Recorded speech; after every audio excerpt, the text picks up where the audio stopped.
असम में शिक्षा प्रणाली को दुरुस्त बनाने की हर मुमकिन कोशिश हो रही है। शिक्षा विभाग की तरफ से छात्र छात्राओं की सहूलियत और उनकी पढ़ाई को ध्यान में रखते हुए कई कड़े कदम भी उठाए गए हैं। लेकिन इन सब के बावजूद धुबरी के एक स्कूल से मैट्रिक परीक्षा के रिजल्ट की जो तस्वीर सामने आई है, उसने सभी को यह सोचने पर मजबूर कर दिया है कि शिक्षा विभाग के प्रयास में कहीं कोई कमी तो नहीं रह गई।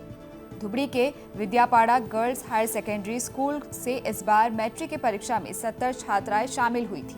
लेकिन आपको जानकर हैरानी होगी कि पिछले सभी रिकॉर्ड्स को तोड़ते हुए इस बार इस स्कूल से मैट्रिक की परीक्षा में बैठने वाली सभी छात्राएं फेल हो गई हैं। सालों से स्कूल का प्रदर्शन खराब रहा है, लेकिन इस बार तो हद ही हो गई। स्कूल की सभी छात्राओं के फेल हो जाने से परेशान अभिभावकों ने स्कूल के शिक्षकों के खिलाफ एक्शन लेने की सरकार के समक्ष कदम उठाई है। আপনার 70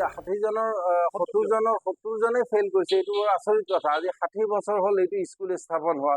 তাৰপিছত ইয়াতে স্কুলৰ বিল্ডিং আছে, ডেস্ক আছে, ফেন আছে, লাইট আছে, সকলো সুবিধা। এনেকুৱা নহয় যে এই শিক্ষক সব দূৰ দূৰণিৰ পৰা আহে, চাইকেলেদি আহে, চৰত যায়, তাতে স্কুল ঘৰৰ উপযুক্ত ব্যৱস্থা নাই, ডেস্ক নাই, ইটো নাই, সিটো নাই, তেওঁলোকে একোৱে নহয়। ইভেন আফটাৰ দ্যাট 70 জনে আপোনাৰ হেৰি কৰা কি কয় ফেল কৰা, এইটো কোনো পক্ষেও আমি কোনো পদ্ধ আমি মানি ল'ব পৰা নাই। ইয়াতে দুটা কথা আছে। প্ৰথম কথাটো হ'ল যে এইবাৰ 70 জনে ফেল কৰিছে।